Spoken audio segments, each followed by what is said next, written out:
జై శ్రీరామ్ అందరికీ. నా పేరు జ్యోతి సాయపురాజు.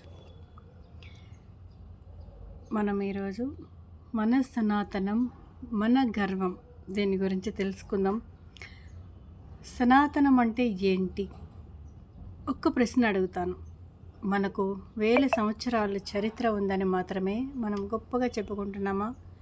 లేక వేల సంవత్సరాలు గడిచినా ఇంకా మన జీవితంలో బతికే ఉన్న జీవన విధానం మన దగ్గర ఉందా? ఆ జీవన విధానమే సనాతనం. సనాతనం ఒక్క మాటలో ఎంత లోతుందో మనలో చాలామందికి తెలియకపోవచ్చు.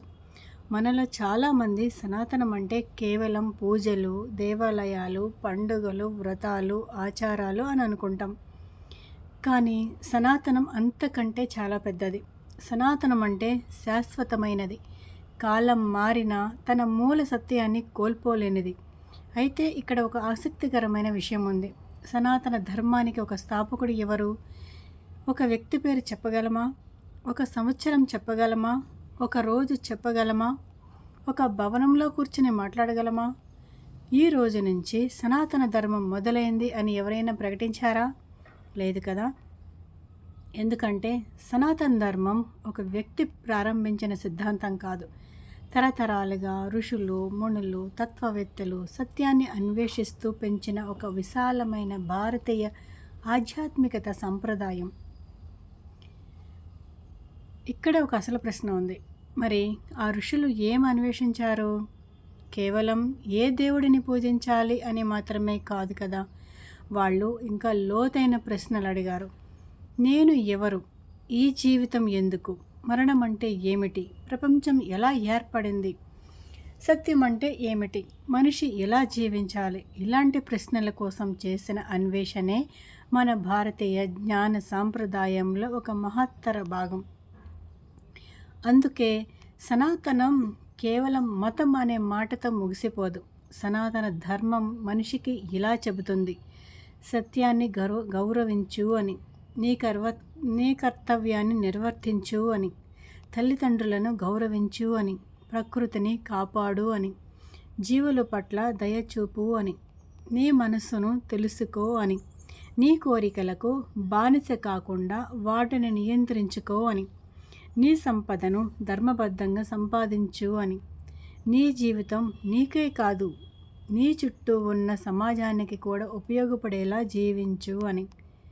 సనాతనం ఒక అందమైన విషయం ఏమిటో చెప్పనా? ఇది ప్రశ్నలు అడగడానికి భయపడదు. ఎందుకు అని అడుగు అని చెబుతుంది. నిజం ఏమిటి అని తెలుసుకో అని చెబుతుంది. నేను అనుకున్నది నిజమేనా అని పరిశీలించు అని చెబుతుంది. మరి అన్వేషణకు భారతీయ తత్వంలో ఎంత ప్రాధాన్యత ఉందో తెలుసా మీకు? అందుకే మన సాంప్రదాయంలో జ్ఞాన మార్గం ఉంది, భక్తి మార్గం ఉంది, కర్మ మార్గం ఉంది, యోగ మార్గం ఉంది. వేరు వేరు ఆచారాలు ఉన్నాయి, వేరు వేరు సంప్రదాయాలు ఉన్నాయి, వేరు వేరు దేవతా రూపాలు ఉన్నాయి. వైవిధ్యం ఉన్న సత్యాన్వేషణ అనే మూల భావనతో ఎంతో లోతుగా కనిపిస్తుంది. మరి మనం ఎందుకు గర్వపడాలి? మన పూర్వీకులు గొప్పవాళ్ళు కాబట్టి మాత్రమే కాదు, మనకు ఒక గొప్ప బాధ్యత కూడా ఉంది. వాళ్ళు మనకు ఇచ్చిన జ్ఞానాన్ని అర్థం చేసుకోవాలి, అర్థం చేసుకున్న దాన్ని ఆచరించాలి, ఆచరించిన దాన్ని తర్వాతి తరానికి అందించాలి. అదే నిజమైన వారసత్వం. కేవలం నేను సనాతని అని చెప్పడం కాదు, సనాతన విలువలను మన జీవితంలో చూపించడం. ఒక చెట్టు 100 సంవత్సరాలు బతికిందని మాత్రమే అది గొప్పది కాదు. దాని వేర్లు బలంగా ఉండాలి, కొత్త కొమ్మలు రావాలి, కొత్త ఆకులు రావాలి. అప్పుడే ఆ చెట్టు జీవిస్తుంది. అలాగే సనాతనం అంటే కేవలం గతాన్ని పట్టుకొని కూర్చోవడం కాదు, గతమిచ్చిన జ్ఞానాన్ని తెలుసుకొని వర్తమానాన్ని అర్థం చేసుకొని బాధ్యతలను మంచిగా నిర్మించడం. అందుకే సనాతనం అంటే గతం కాదు, సనాతనం అంటే తరతరాలుగా ప్రయాణిస్తున్న ఒక జీవంతమైన జ్ఞాన పరంపర. తన మూలాలను తెలుసుకుందాం, మన మూలాలను తెలుసుకుందాం, మన ధర్మాన్ని అర్థం చేసుకుందాం, మన పిల్లలకు చెప్పుకుందాం. మన సనాతనం మన బాధ్యత. మీకు అర్థమైంది అనుకుంటాను ఫ్రెండ్స్. మనం మనం ఏం నేర్చుకున్నామో మన పిల్లలకి ఖచ్చితంగా చెప్పాలి. లవ్ జిహాదులు అవి ఇవి అంటున్నారు. మన పిల్లల్ని మనం కాపాడుకోవాలి. ప్రతి ఒక్కటి అవేర్నెస్ చేసి చూపించాలి. ప్రతి ఒక్కటి వాళ్ళకి క్లియర్‌గా అర్థమయ్యేటట్టు చూపించాలి. జై శ్రీరామ్.